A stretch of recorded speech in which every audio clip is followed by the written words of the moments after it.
Okay, so I think we're live. So for people watching on YouTube, please let me know if you can hear me. Yes, perfect. Okay, let's kick things off. Hi, everybody. Happy to have you here. I'm going to start, as always, by talking about what I always talk about, ZK Hack. So very briefly, maybe if you're here, you know us already from some different projects that we have. So this is kind of the global map of everything we do at ZK Hack. I will not go through it in its entirety today. I will really just focus on this small part at the bottom because that's why we're here today. So usually start to know about ZK Hack by going on the website. And if you check at the top right, you have this ZK Hack puzzles. So wanted to highlight this because that's where we have all the previous puzzles from all of our ZK Hack online events. So that's a good resource actually if you want to learn about ZK and get your hands dirty with the puzzles. These puzzles are typically what we have during our ZK Hack online event and what we had for ZK Hack 5, which happened last year, I guess in 2024, from November 26th to December 17th.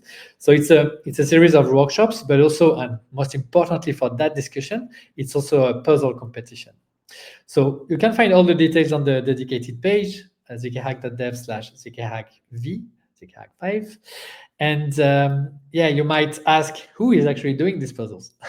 So quite a few people. We had 62 participants for this last edition from, I think, less than 20 in the first one. So, we're growing nicely. And the winners of these puzzle competitions are the one that can submit a valid solution the fastest. That's really how the scoring works. And at the top of this leaderboard, we had Neos Ledger, Rumata 888, and Biku Moves are winners. And one of the prizes that we had prepared for them, being at the top of this leaderboard, was to actually get an interview, and that's why we are here today. So I will now bring them on stage together with Anna, the founder of ZK Hack. And okay, let's co-creator. I mean, there's a lot of people I feel that contributed to this. Yeah. So true. And here are our winners. Hi, guys. Hey. Hello. Hello. Okay. Welcome. Yeah, so nice to see you guys here on stage with us. So yeah, as I said, we're together with Anna and the ZK Hack 5 top 3. So hi to all. Okay, let's do this. So I'm going to introduce you maybe with your GitHub handles first. So yeah, Nicolas at third place is Neos Ledger, Rumata 888. Actually, you kept the same. And Balash is Biku Moves, our grand winner. Congratulations, guys. I want to say. I want to start with and yeah, nice. Maybe the one thing I want to start off with is kind of to switch from this GitHub persona and the handles that maybe you use on Discord as well to letting tell us about the real humans that you are. So yeah, if you're okay, let's start with just you introducing yourself, telling us just a little bit about you, what you do. So yeah, maybe we can start with our winner. So yeah, Biku Moves, aka Balash. Tell us about just briefly, for people to know who you are. Okay, yeah, so I'm Balázs. GitHub handle is actually my real name, so yeah.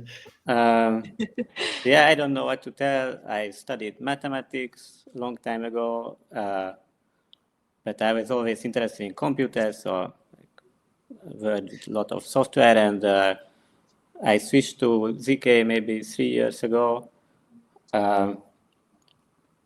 And yeah, since that I'm doing ZK full-time basically, but that's mostly full-time learning because you always have to learn.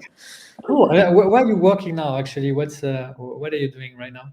So I'm working for a small Hungarian startup company called Faulhorn Labs, which basically we are trying out ideas. So this is like really the learning about what's possible stage. And I'm also working on Codex, which is a decentralized storage network project, trying to build such a thing, a bit like Filecoin. I wanted to ask you something. What was the first time that you interacted with ZK Hack? Which I think edition? And so. yeah, ZK Hack, I think the two before this. So like third. not the last one, but the third one. Yeah.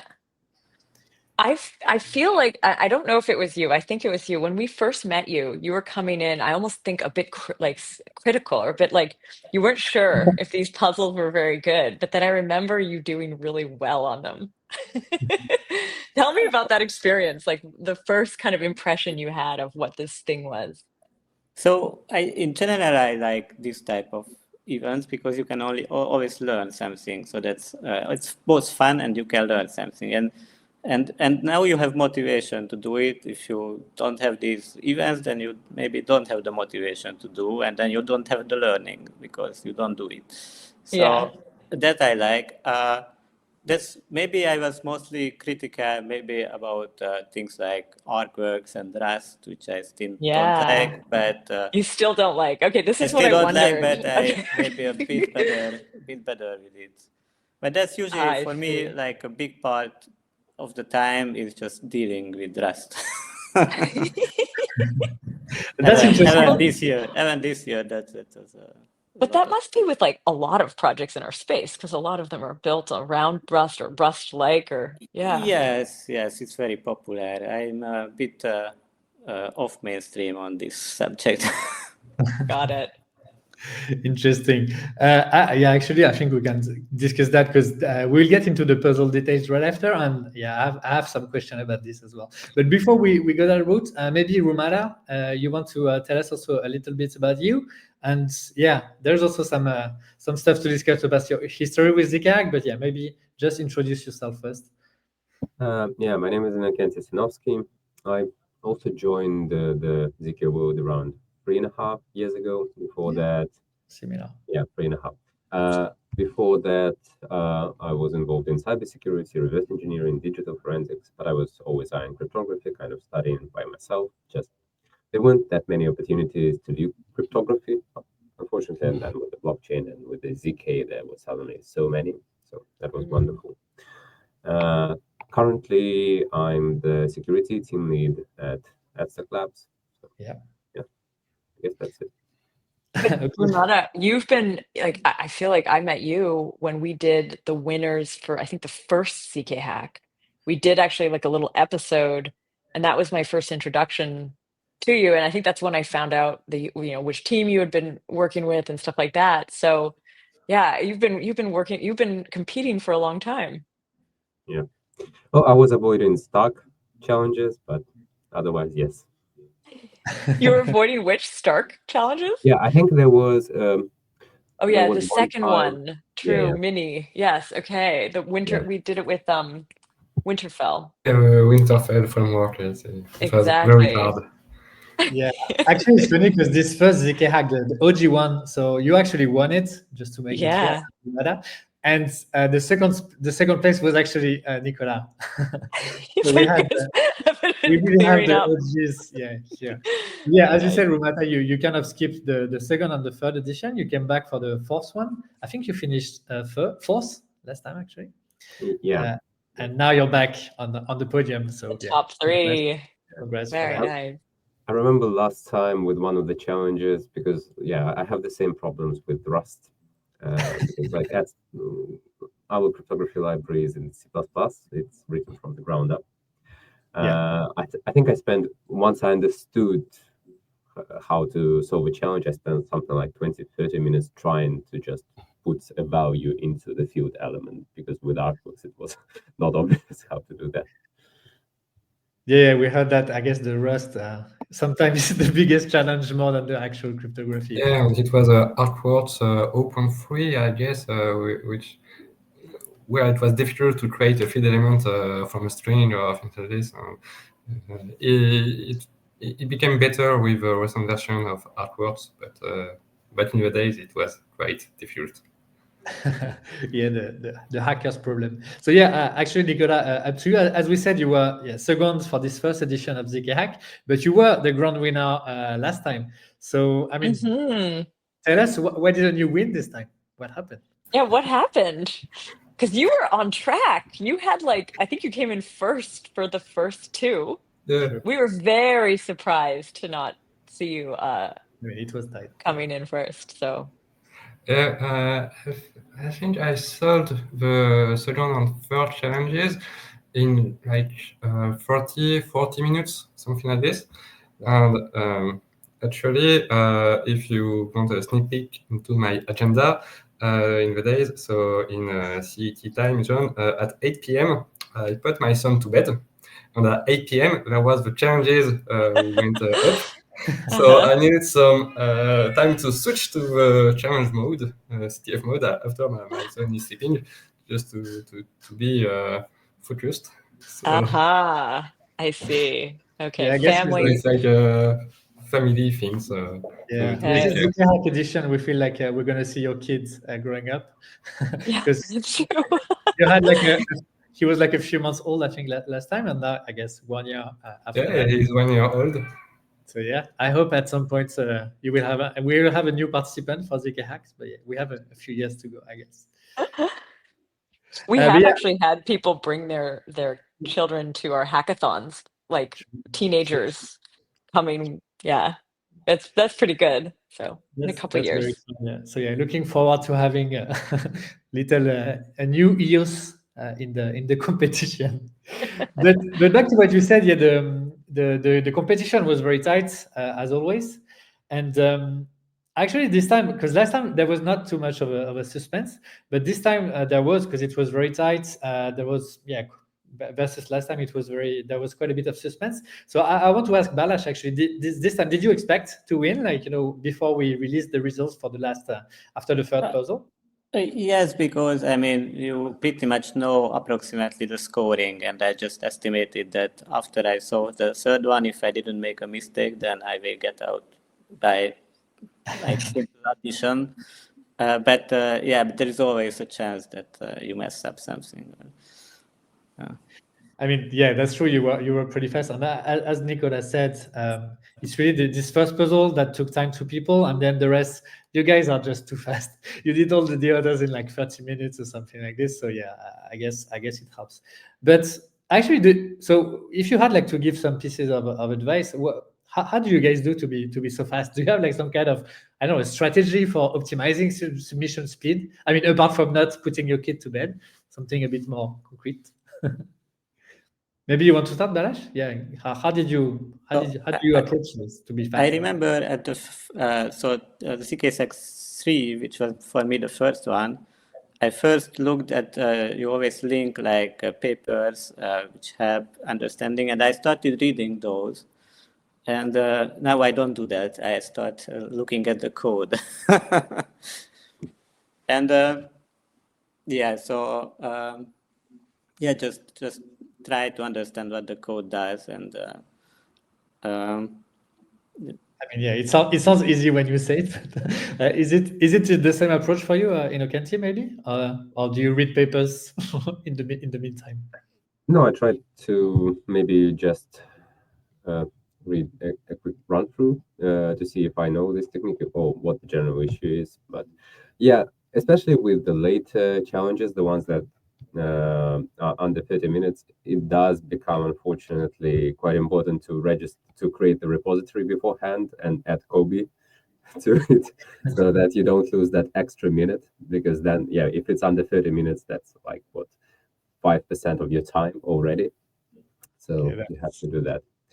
But no, then the challenge itself, you have to think, what would the person actually put here? So that's the first thing you should go for. What kind of vulnerability they could possibly put, not trying to read through. Just imagine what you would do in this situation. I see. Okay. It's interesting. You have some good advice creating the repo in advance. But as you said, trying to imagine where the error is, I think, Nicolas, is what got you for maybe the second and third puzzle. I remember you saying in the Discord, you went, you were exploring some, wrong path or something like that. Yeah, because I did a huge mistake, was just focusing on the code and not reading so much the README. The README was actually very important to understand the scenario and what was going on. just within the code gave not enough information. So, for example, for the second one, I saw that the hash function was doing weird things. And so I thought, hey, there's a mistake there. And in fact, it was just a mistake, not a vulnerability, which helped solving the challenge. So. That's fun. That's fun. Do you remember, maybe Anna, I don't know, the challenges, they were not always crafted by the ex-Geometry team and now Bain Capital Crypto with Kobe. Was it different, maybe the timing in which it was answered, the people were able to crack when it was different teams crafting them? Oh, that's a good question. I mean, so the thing is, the first edition, we did 6 puzzles and they were built by different teams, each of them. But Kobe was sort of like the overseer of that as well. The second edition was all in, it was like, because it was all with the Maiden team, they had actually built the puzzles, so it was all different libraries. It wasn't ArcWorks for that one, for ZK Hack Mini. And then it's sort of, I think then what we found, this is actually more on a production front, it was actually quite hard to coordinate with external teams to build puzzles because it's a pretty big ask. And we were under like time pressure, but it's like not really they're like often those teams are also like trying to ship like blockchains or something like that. So we realized after that maybe it was just better if we just bring it more on our side and we just build them in-house. But yeah, I wondered if in the lead up to this you were kind of seeing any of those vulnerabilities and like bookmarking them for yourself, being like, I wonder if ZK Hack will try to play with that. Did you? Like the things that came out over the year? Kobe does it, but yeah, do you guys? No, but I'm wondering if any of the winners do that. Right. If you're also like, do you ever see vulnerabilities out there in the world where you're like, this would make a great hack? I mean, real-world vulnerabilities are usually a bit more complicated, but I've seen something quite similar to the lookup thing in Plonky 2 actually recently. Wow, like you found that bug. And they fixed it now, so. But it was, I mean, that could be a challenge actually. That was not that hard actually. It was simple mistake. So yeah, I mean, and this mindset of always looking for vulnerabilities, I think that's a good mindset in general. So yeah, that's important because we want to create safe things, and you cannot create safe things if you don't think about how to break it. So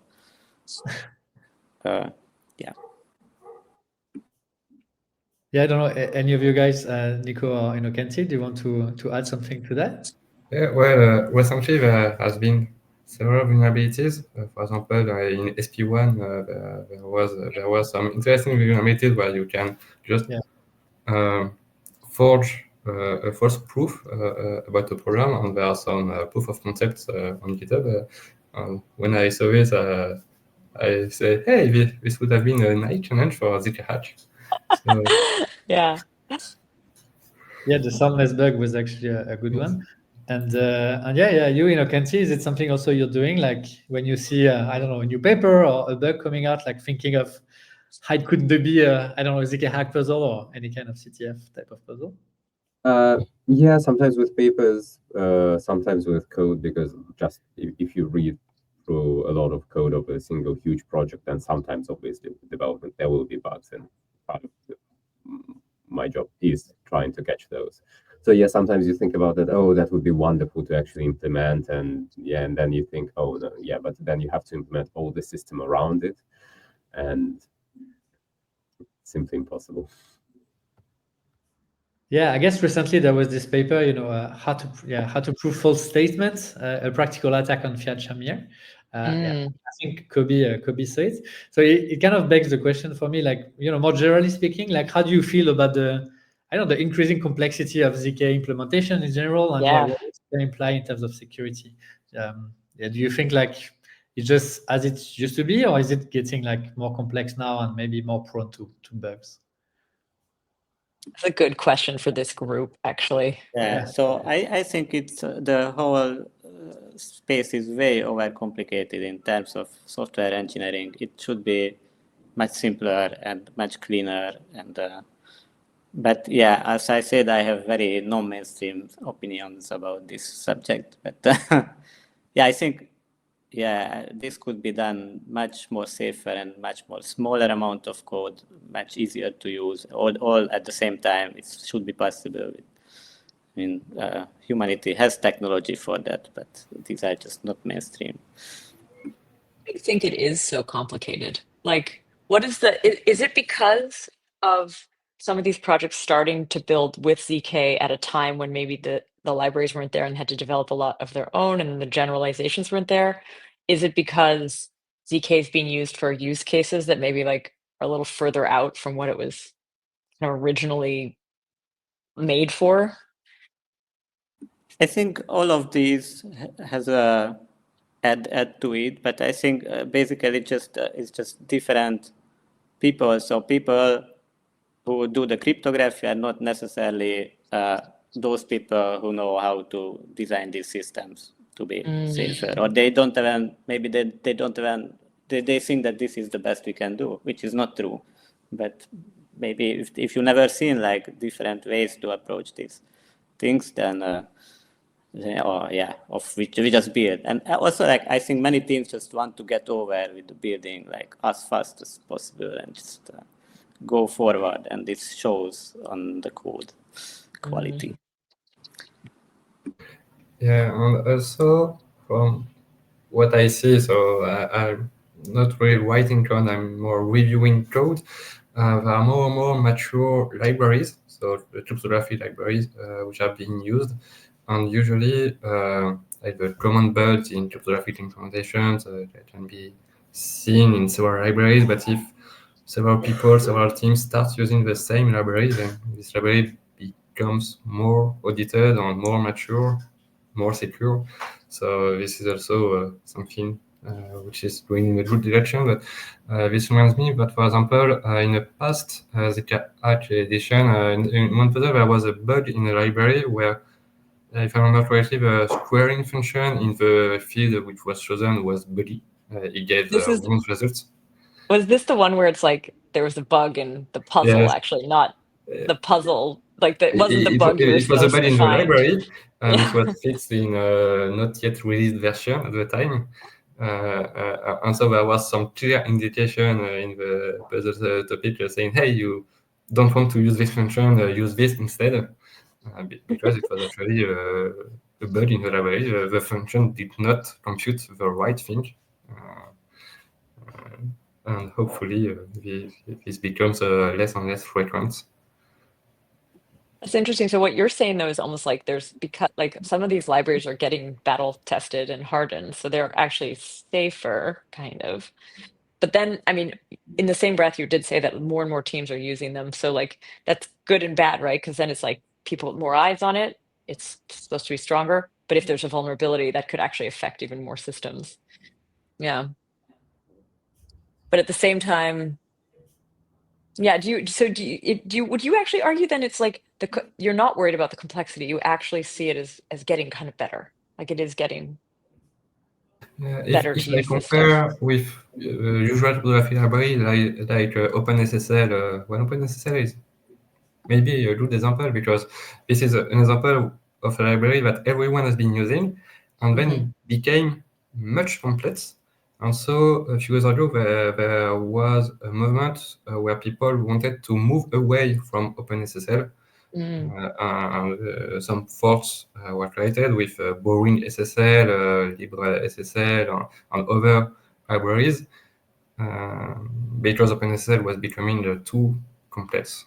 Too complex. Even if it's widely used and it is considered secure, there have been some vulnerabilities in OpenSSL and so on.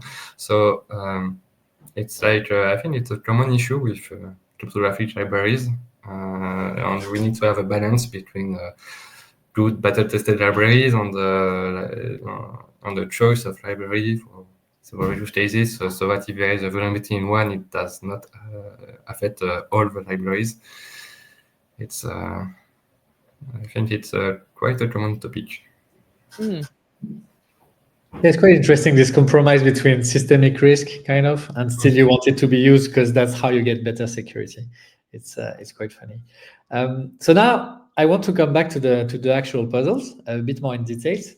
And well, let's start with the first one. So the puzzle one was dealing with kind of information leakage, I guess, the zero knowledgeness of Snox. So was it something? And I'm going to ask Kenty first, also because Plonk is kind of widely used at Aztec. Is it something you were like kind of anticipating as a vulnerability? I know Nico from BCC gave a lot of thought to this one. He really wanted to tackle this, non-zero knowledgeness aspect of things. Yeah, is it something you thought of, even in the context of Aztec or outside? But yeah, were you surprised by that vulnerability? So in our construct, we are actually spending a lot of effort and time to avoid that kind of vulnerability because the system is supposed to be completely ZK. Yeah. But ours is very complex, so it's not as simple as just having some random numbers at the end of polynomials like you would in that particular challenge to make it ZK. So yeah, but at least to me, it was actually kind of hard finding that vulnerability at first. I think that was the challenge that I spent the longest time on because everybody did, don't worry. Yeah, because at first I didn't think that it was as simple as just polynomials. But yeah, it is very interesting how you actually can extract so much information from proofs. The only problem is I think that this particular case was slightly... So it would be very hard to actually be exploitable in practice for many circuits, because this was a challenge, and this was specifically designed so that there would be particular parts that would stay unchanged throughout. Yeah. So that would leak as much information as possible. If it was a real circuit with, I don't know, hundreds of thousands of gates or tens of thousands of gates, it would be much harder to actually extract something. So, well, it was a very interesting puzzle, and I think my favorite from this batch. And I think how real it is in the actual setting is moved. Yeah, that makes sense. I mean, it was crafted, to be a puzzle, obviously. But yeah, I know they put a lot of love in that puzzle. Andrea also crafted it, with his small hands. It was very carefully done. And yeah, you guys actually spent an unusual amount of time to crack this one. It's funny because you were actually the top 3 for this first puzzle. You, Nicola, were the first one, Balázs second, and you, Kenty, in the third place. But yeah, it took you like 3, 4, 5 hours to crack it. So yeah, it's definitely why you basically ended up in the top 3, because that first puzzle made the difference. So yeah, you said it was your favorite one. Was it also your favorite one? I don't know, Balázs or Nico. What did you think of it? Is it this one, the first puzzle, that was your favorite, or do you have a preference? Yes. I mean, so usually the puzzles are in this either quite hard or quite easy. There's not much puzzles in between. I mean, I think 2 years ago it was the same, that there was one which was much harder than the other two.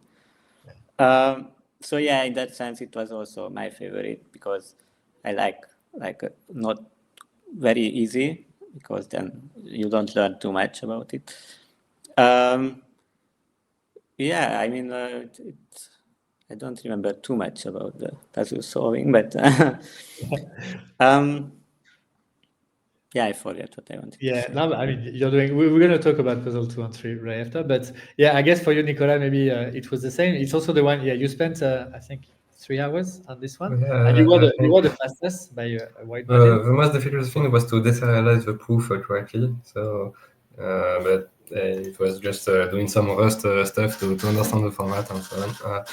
Because actually, it's a kind of vulnerability that I thought when I wrote some other papers a few years ago about starch stuff or this, where you commit an execution trace, and I was thinking, hey, so you are saying you are opening some polynomials which are interpreted from execution trace, and what happens if you are opening on a point which is actually on the execution trace? It is leaking information.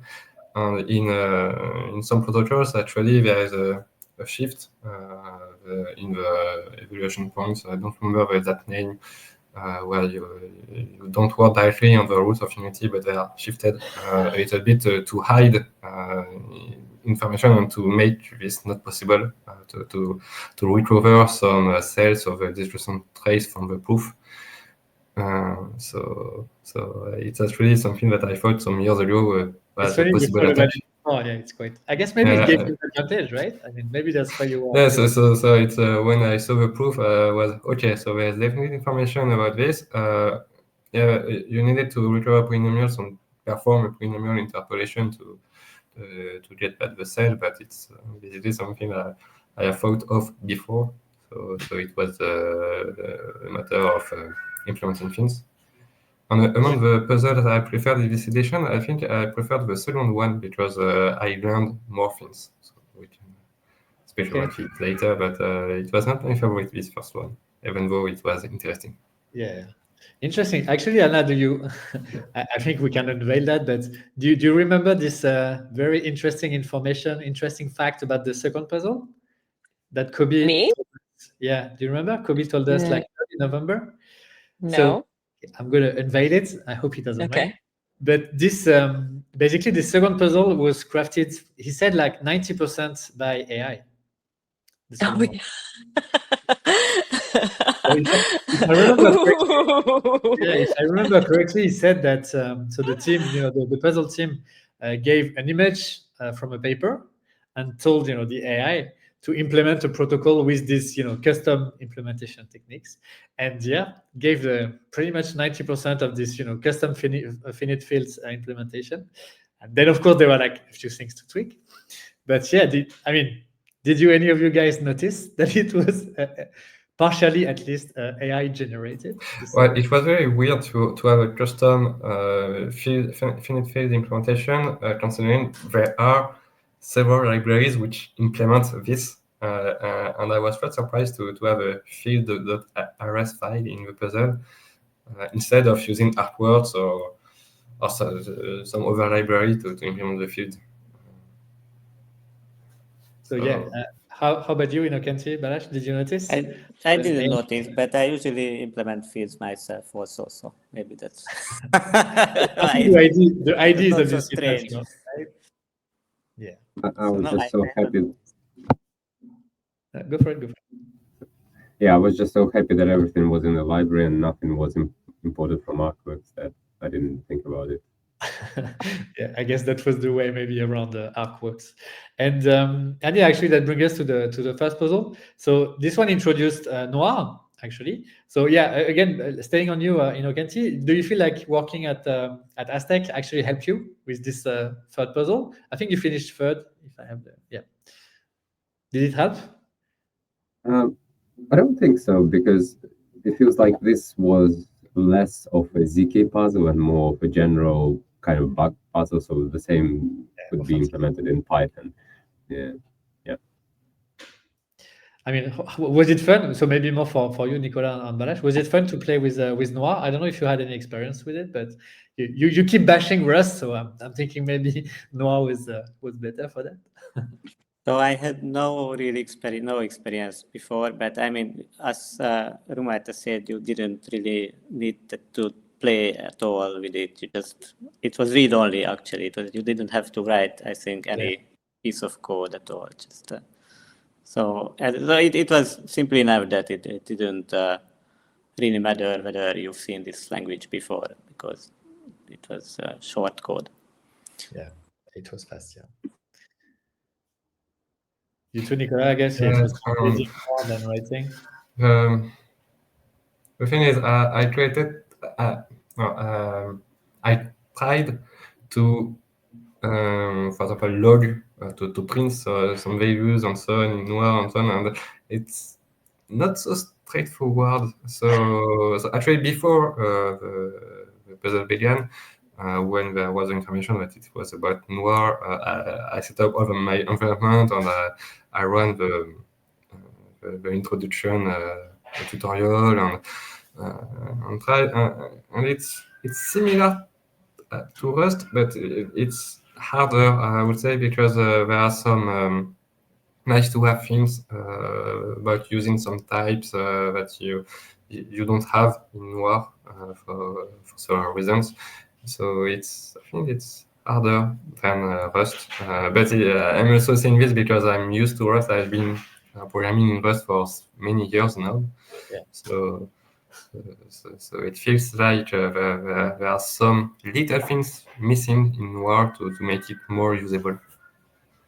Yeah, of course, it's more recent.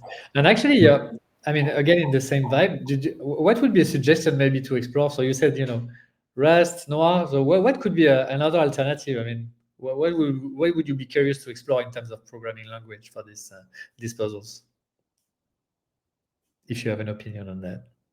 So maybe the problem is, I think Anna said that most of the existing projects use Rust, so all the libraries are in Rust. All the people, except some of us, are familiar with Rust. So in that sense, it's not a bad choice for the puzzles. It's just my personal opinion that I don't like it. But unfortunately, this is now the de facto standard. So basically, everybody is using Rust in this ZK space. Are there any libraries that don't sort of like aren't Rust like? Still? Could use Golang maybe? I don't know. Writing it's written in C++, but it's not the same framework. So it's a very specific use case. You can use ultra honk mechanisms. So it's a particular proven system. Yeah, there's also one lab with doing OCaml, if I remember correctly. Yeah. Functional. But wait, is Circom Rust-like? It's not. No, Circom is for different things. Very different. Yeah. It's something. Yeah, would you be curious to have a puzzle in Circom? We could maybe do something around that. That would be fun. I mean, in Circom, there are certainly a lot of opportunities to make mistakes. So in that sense, it's a fun playground. So when I started learning about ZK, there was this Berkeley online course, and they had some Circom homework exercises. I think you had to implement like a very simplified version of floating point addition in a ZK circuit in Circom. And that was very interesting. I mean, there was like a lot of ways to mess that up. I think most people messed it up. So that was a good learning experience. So yes, in that sense, Circom puzzle I think would be fun. It's a good fit for this puzzle thing. Yeah, I think it would. Yeah. Nice. Actually, do you guys have ideas or suggestions about what future ZK hack puzzles could be or should be? Or do you want more or less? I mean, I doubt you want less, but do you feel like the 3 is enough? It's not a bad number. I mean, maybe 4. Maybe 4. I mean, probably like 10 would be too much. Or like. So the first time we did 6, the second time we did 2, and then we landed on 3. I think we did the 4 weeks, and we were doing the 3 in between. And I know for us as a team that made more sense, but we have floated in our minds like, should we do 2 per week? Should we do like would it be bad if we like ran them at the same time? Like obviously then people could get stuck on one of them and miss the other, and yeah.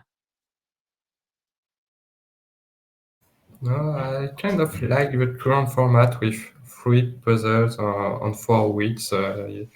It's not so long, so it's not a huge commitment to have 4 dedicated evenings, or 3 on the 4th one is not about the puzzle but about other things. I think it's I kind of like this format. When it was 6, was it too much? Those 6 weeks. Yeah. It was also that was end of COVID era though too. Yeah, a lot of people were at home. It's didn't have much activities at the time in the evening, so it was easier to say, hey, now for 6 or 7 weeks, I don't remember, there will be some time dedicated to puzzles, and I can spend across several days also. So totally, yeah. Very cool. You could do 6 if the challenges are more like the second and third, if they take 30 minutes to solve. But my But it doesn't preference take would- 30 minutes for everybody, though. So, we have to be. No, but Well, there- there was some which took several days to solve, if I remember correctly. For example, there was this double trouble, which was quite difficult. If Yeah. you Wow. don't have the hint to know that what was going wrong. Yeah, but that challenge was about guessing what the author meant. Yes. So it didn't matter how much time you spent. It meant it was whether you were lucky or not. So Wait, where is this one? I'm just looking at the puzzle. Oh, this was in the first one, built by Alio. Interesting. If anyone's curious who's watching about these puzzles, we just shared the link there, but there is a page where we put all of the puzzles that we've ever done for ZK online events. It's zkhack.dev/puzzles, but you can also just find it off the zkhack.dev site. So the one you're just talking about there is Double Trouble. Did that actually take you a day? I don't remember correctly, but it was not so Like a game of straightforward chance. before you knew what the offer meant. Basically, you needed to guess. Wow. The offer meant. Funny. Yeah, it looks like it was like our third ever, according to this. So Yeah, I guess we Nice. had to adjust. But I mean, as we said, not everybody, is as fast as you guys. So maybe what would be a good advice for more like, first time maybe participants or people with a bit less experience with that, like, to approach this, maybe not getting discouraged as well. Maybe looking at previous puzzles, I guess, could be a piece of advice. Yes, Yeah, and the fact that there are solutions also which are not directly on the page, but you need to click on the solution, kind of, I think, help the people to just think about the puzzle and try to solve it. And if they are hitting some words, don't manage to solve the puzzle, they can read the solution. So I think having some official solution is nice to have. yeah, I guess if you're completely new to the space, something like Zeitgeist would be very hard, even with the paper, because you just don't have the tools. You're not used to thinking about these primitives in the same way. So even if you kind of understand what you are being told, you don't have the tool set. So just going back to the previous years and going through all the challenges step by step with explanations, yeah, that would be great. Yeah, I guess that's the part where the understanding of the pro system is actually important. And yeah, actually that brings me to the question, like regarding to what you're working on every day. So I know like Nicolas, for instance, Ledger, you don't really do ZK, but is there like maybe sometime when the puzzle relates a bit more to what you're doing on a daily basis? Is it maybe easier? And like follow-up question, in these 3 puzzles, the last ones, was there like one of them that was actually relating a bit more to what you're actually working on a daily basis? Not much, because in my daily work, it's more about finding vulnerabilities on systems, on programs, and less about studying ZK systems. So it was kind of unrelated to what I do at work. Interesting. Even the last one, because the last one was more like, I guess, typical authentication type of problem. Puzzle number 3. The first 2, well, definitely not. But anyway, it's still ZK. Basically, what you're saying is like, since you don't really do ZK, at work, for example, is when there's a new feature somewhere in some service which gets exposed to internet, then we need to take a look at what is going on. And maybe what can be related to ZK is if there's a backend, for example, which implements some verifier to verify some proofs, then how the backend interacts with other components of the system and so on, but it's not really what we see in the puzzles. So it's kind of not correlated. Okay. Maybe it's different for you in Kenty. I don't know, like for instance, the puzzle 2, like were you exposed to, I don't know, Logup or Protostar maybe before looking into this puzzle? Protostar did Puzzle 2 have something like Protostar? Well, no, sorry, Protostar was folding. No, it was Lookup, sorry. The Lookup. Lookup. That's something you're Yeah. working on, right? Yeah, we actually have an implementation of Lookup. We use it for several things within our proven system, but since we're not using small fields, because That our was use the case simple idea. does allow that. I couldn't actually believe that it was so simple that you just had to duplicate. I remember after submitting, I actually asked Kobe, is this what you meant? Or is there some sort of more interesting, more complex way of doing this? I was kind of hoping for something. I remember that. It was a bit weird. Yeah. Sometimes you feel like it's too easy. Again, it really depends on the participants. So maybe the newcomers listening to this don't get discouraged. It's not like that for everybody. But yeah, I see what you mean. I remember the questions on the Discord. And yeah, how about you, Balazs? Like, had you been like working with maybe small fields or this implementation of Lookup? So yeah, I mean both the first and the second was kind of came back after in work.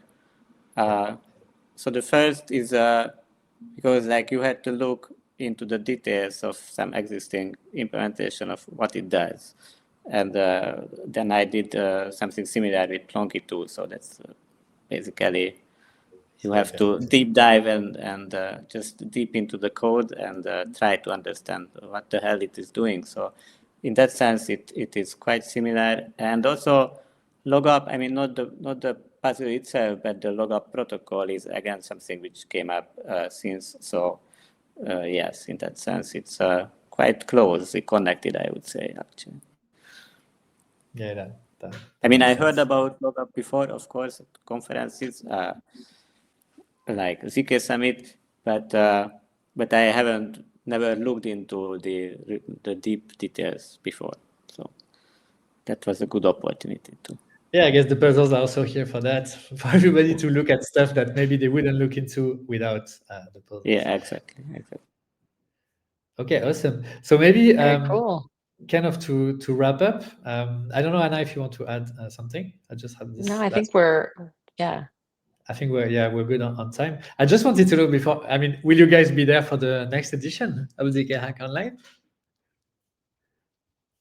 Hopefully. Yeah, hopefully I will outside. That was too long a silence, guys. Yeah, I was like, what? Although you are dominating the leaderboard too, so you are. Yeah, we had these thoughts maybe of taking the previous winners and actually forbidding them to participate on craft puzzles instead. So maybe we should. Yeah, we actually we wanted to ask you this. Maybe we'll do it right here on the air, but it was a bit like, if you've won multiple of these, maybe it would make sense for you to come on the other side with us and actually help us build them. BK Moves, it's your first time ranking, so you're welcome to keep going. But yeah, I was thinking it might be fun. I mean, I was first 5 before both. Okay, you've been ranking then. It's the first time winner, I guess, but not first. Yeah. First time top 3, Nice. I think. Yeah. Have any of you also come to the hackathons? Have you actually gotten a chance to see the builder side of this community? I went to the Lisbon hackathon. Okay. Maybe Oh yeah, 2 years we met ago, there. Yeah, we met there. Yeah. Yeah. So back to your question, I think that's a good idea. I mean, I've seen this before, that the previous winner has to organize the next one. I've seen this idea before, and I think that's maybe not a bad idea. I mean, of course, like not organizing, but like maybe helping with one puzzle. That's probably something which makes sense, actually. We need to discuss with Kobe, but I like the idea, definitely. Totally. Okay, great. Well, sorry, go for it. Yeah, I want to ask that question again. If any of you, if either of you two have checked out one of the hackathons. Yeah. And the reason I sort of mention it is because it's sort of a funny thing about the ZK Hack events and the community is like, we do have the hack people and we see them for the Hack Online, for example, like what we're talking about today. And it does feel like a slightly different crew that comes to the hackathons, and there's a little bit of overlap. But it would be interesting to map that one day, kind of like where do most of the people fall. People who like to build something fast usually don't like to look at security bugs afterwards. So it's, It's true. It's a different mentality to be like a hack builder versus a hacker, I guess. Cool. I mean, it is. Our audience is usually, half cryptographers and half builders, engineers, if you want. But we do have the chewing glass prizes, in our hackathons, which True. are very, kind of heavy cryptographic implementation. So yes, it's not about breaking stuff. It's more about implementing them, but implementing them in the right way so that it doesn't get broken. So you should check out the hackathons as well, guys. It could be Sometime, yeah. If it comes to a city near you, you should definitely check it out. definitely. Okay, well, I think that might wrap up this kind of it's interesting because this is really the wrap up of ZK-Hack 5. It was a little bit delayed because of the holidays and stuff like that, but it's very nice to see you all and also to kind of bring it to this nice conclusion, getting a chance to hear from you about what it was like. And we haven't started planning the next one. We do this about once a year. I think the timing of doing it like end of November seems to be quite good. People are sick of traveling, but they're still somewhat online, and they're like, it seems like the right month to host these things. So that's kind of what we're aiming for again for next year, or this year, actually, later this year. Yeah, thank you very much for organizing this, because I think it takes much energy to do this, and it's very helpful and very useful. So thank you also. Yeah, it's fun that we've actually done 5. It's kind of crazy. Thanks. I know how much time it takes to organize these things and to write the challenges. For sure. Yeah, it's time for the puzzle team, a bit of organization, but it's a fun event. It's quite unusual. I don't think there are other events of that type. So we're kind of happy having that very special vibe with ZK-Hack, and that's the OG type of event. So I guess we also want to keep it for that. Yeah, totally. So yeah, thank you very much, guys. Congratulations again for being the wonderful top 3 of ZK-Hack 5. And I hope next time either you participate or you help us crafting some very challenging puzzles. But in any case, I hope you will get involved with the next upcoming edition. So Totally. yeah, thank you very much. See you around, see you on the Discord, or maybe see you at a hackathon if it's next near to you. And yeah, take care, guys. Thanks. Bye. Thanks, Anna, as well. I think I will just say a few words just to thank the sponsor, Bayana, to thank the sponsors for ZK-Hack 5. So again, we are kind of wrapping up for real, so it's probably the last time we thank them. So yeah, thank you for our partners, ZK-Verify, Neighbor, and Polygon, who gave the workshops during the event. And thanks to our community sponsors, Zion, ZK-Pass, Ferma, and Powder Labs. For the help and being present in the job fair. That's how we wrap the event. Thanks to Zero Knowledge Podcast as well, being a major partner. And the team, so Anna, Quentin, and the puzzle team, Kobe, Andrea, Nicola, and Grishte, for being helpful and crafting these amazing puzzles for our audience. I will actually bring Quentin on stage to see his pretty face. And I think you wanted to say a word about this other very important project that we have. I just wanted to hop in and briefly mention the ZK Whiteboard Session project. We just finished season 2 and covering topics such as the sum check, lookups, small fields, or folding. And we wrapped up the season with a 2-part module on Fry by Professor Dan Bonnet. So yeah, the puzzles in ZK-Hack 5 actually have their corresponding module or modules in season 2, funnily enough. We've put together study groups also that go over the modules. Watching and learning from these modules is a great place to prepare for the kind of puzzles we try to solve in the ZK-Hack events. I suggest you check out season 2 on our YouTube channel, and also subscribe to the channel so that you can be notified when season 3 is released. Oh, season 3. Do you know when it's going to be out? Do you have some? We're keeping this on the wraps right now, but yes. Okay, cool. I hope it will be soon. So yeah, in the meantime, as Quentin said, keep an eye on the Discord. Follow us on X so that we you will get all the details for the upcoming ZK whiteboard sessions, but also an upcoming ZK whiteboard study group. So yeah, Quentin said it. We had a cohort recently wrapped up around these 6 first modules that were released last year. But since we had these 2 new bonus episodes produced by Dan Bonnet, we will actually kick off very soon a special cohort focused on fry and proximity proofs. So first, if you want to participate, you should check out the videos. They're amazing, but they're quite dense, so you should spend some time on that.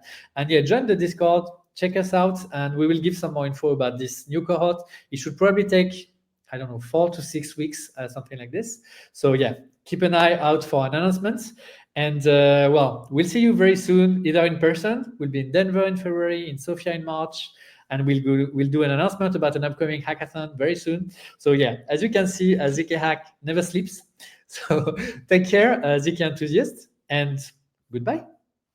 Bye, Galo. Bye, everyone.